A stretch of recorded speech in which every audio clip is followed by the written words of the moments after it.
Hello दोस्तों, ABN NCERT classes में आपका स्वागत है। आज इस वीडियो के अंतर्गत बौद्ध धर्म के बारे में सरल शब्दों में समझेंगे। सबसे पहले बौद्ध धर्म का जो संस्थापक था ये गौतम बुद्ध थे। और जो गौतम बुद्ध का जो जन्म हुआ था 563 ईसा पूर्व कपिल नामी वस्तु लुम्बिनी में हुआ था। जब जन्म हुआ तब इसका बचपन का जो नाम रखा गया था सिद्धार्थ रखा गया था। और इसके जो पिता का जो नाम था सूर्योधन था। ये शैक वंश के मुखिया थे। क्या थे? मुखिया थे। और इनके माता का नाम माया देवी था। जिस समय गौतम बुद्ध जन्म हुआ था उसके 7वें दिन ही इसकी माँ की मृत्यु हो जाती है। उसके बाद सूर्योधन गौतम बुद्ध को गौतम बुद्ध या जो सिद्धार्थ था इसका लालन पालन करने के लिए अपना साली यानी उसका मौसी को लाती है और उसी को प्रजापति, जिसका नाम था प्रजापति गौतमी, यही सिद्धार्थ को लालन पालन करता है और बड़ा करता है। उसके बाद जब वो बड़ा हो जाता है उसके बाद उसको शादी 16 वर्ष की अवस्था में यशोधरा से करवा दी जाती है। उसके बाद उसका बेटा का जन्म होता है जिसका नाम राहुल है। जिस समय जन्म होता है उसका प्रतीक जो रखा गया था चिन्ह कमल या स्थान रखा गया था। उसके बाद इसका जीवन ठीक ठाक चल रहा था, लेकिन उसके सांसारिक जीवन में कुछ दुविधा आ गया जिसके कारण वह 29 वर्ष की अवस्था में अपना घर को त्याग दिया, मतलब घर को छोड़ के चला गया। उसके बाद 29 वर्ष जब छोड़ दिया उसके बाद उसने जब जाते समय देखा 4 देश देखा था। पहले देखा बूढ़ा व्यक्ति, दूसरा बीमार आदमी और तीसरा शव और चौथा सन्यासी। ये चारों को जब मन में विचार हुआ तो वह सोचा कि नहीं हमको सन्यासी बनना है। और उसके बाद वहाँ से चल दिया और पहुँचा वैशाली जो बिहार में पड़ता है। ठीक है, वैशाली में आश्रम, बहुत सारा आश्रम वहाँ था और आश्रम में जाके पहुँचा। एक आश्रम में जिस आश्रम में गया था वहाँ पे उसका जो प्रथम गुरु था उसका नाम था अलार कलाम। उसके बाद वहीं से वह अपना तपस्या चालू कर दिया। उसके बाद 6 वर्ष तक कठिन तपस्या किया, बिना अन्न जल ग्रहण किए हुए 6 साल कठिन तपस्या किया। जब वह 35 वर्ष हो गया उसके बाद जब 35 वर्ष उम्र हो गया उसके बाद उसको ज्ञान की प्राप्ति हुआ। ज्ञान का जो प्राप्ति हुआ था वो वैशाख पूर्णिमा की रात जो फाल्गु नदी या निरंजना नदी कह सकते हैं उसके किनारे हुआ था। पीपल वृक्ष के नीचे वह ज्ञान की प्राप्ति उसको हुआ।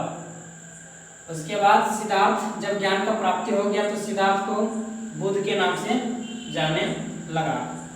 उसके बाद गौतम बुद्ध जब बुद्ध के नाम से जाने लगा तो गांव-गांव में जाकर के अपना बौद्ध धर्म का प्रचार करने लगा। तो जिस समय पहला जो उपदेश दिया था वो सारनाथ में, अपना जो पहला उपदेश दिया था सारनाथ में दिया था। और भाषा में जो अनुवाद किया था पाली भाषा में अनुवाद किया था। ठीक है, और सबसे अधिक जो उपदेश जो दिया था कौशल की राजधानी श्रावस्ती में सबसे ज्यादा अधिक उपदेश यहीं पे दिया था श्रावस्ती। यहीं से क्वेश्चन कंपटीशन में भी पूछता है। उसके बाद 80 वर्ष की अवस्था में 463 ईसा पूर्व कुशीनगर देवरिया जो उत्तर प्रदेश में पड़ता है इसका मृत्यु वहाँ हो जाता है। उसके बाद गौतम बुद्ध को जब उसकी मृत्यु हो जाती तो गौतम बुद्ध को लाइट ऑफ एशिया के नाम से जाना लगा। और गौतम बुद्ध को 20 दुखों से भरा यह गौतम बुद्ध ने कहा था। एक बार फिर से रिपीट कर देते हैं। बौद्ध धर्म का संस्थापक गौतम बुद्ध थे और गौतम बुद्ध का जन्म 563 ईसा पूर्व कपिल नामक वस्तु लुम्बिनी में हुआ था। इसका बचपन का जो नाम था सिद्धार्थ था। इसका पिता का नाम सूर्योधन था जो शैक वंश के मुखिया थे। इसकी माता का नाम माया देवी।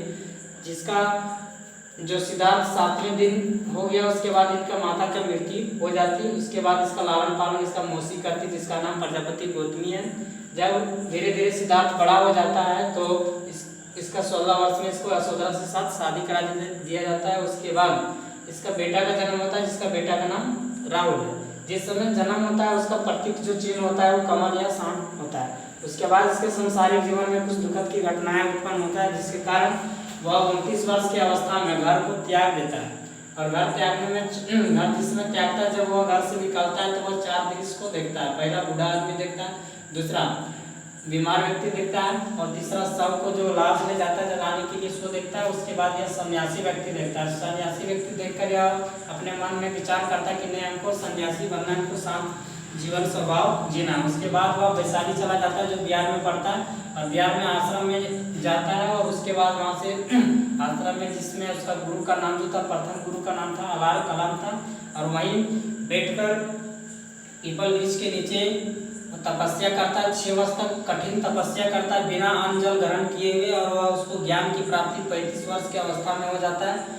ज्ञान का जो प्राप्ति होता है वो दिन वैशाख महीना होता है, और पूर्णिमा की रात जो फाल्गु नदी के किनारे पीपल वृक्ष के नीचे उसका ज्ञान की प्राप्ति हो जाता है। जब ज्ञान की प्राप्ति उसको जब हो जाता है तो सिद्धार्थ को बुद्ध के नाम से जाने लगता है।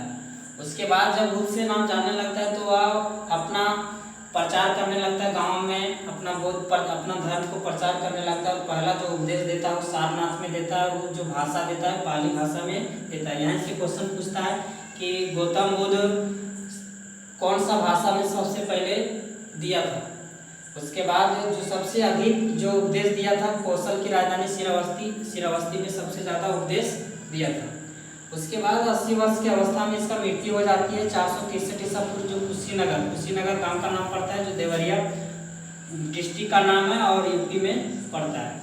उसके बाद जब मौत हो जाता है, उसके बाद गौतम बुद्ध को लाइट ऑफ एशिया के नाम से भी जाना जाता है। उसके बाद 20 दुखों से भरा यह गौतम बुद्ध ने कहा था।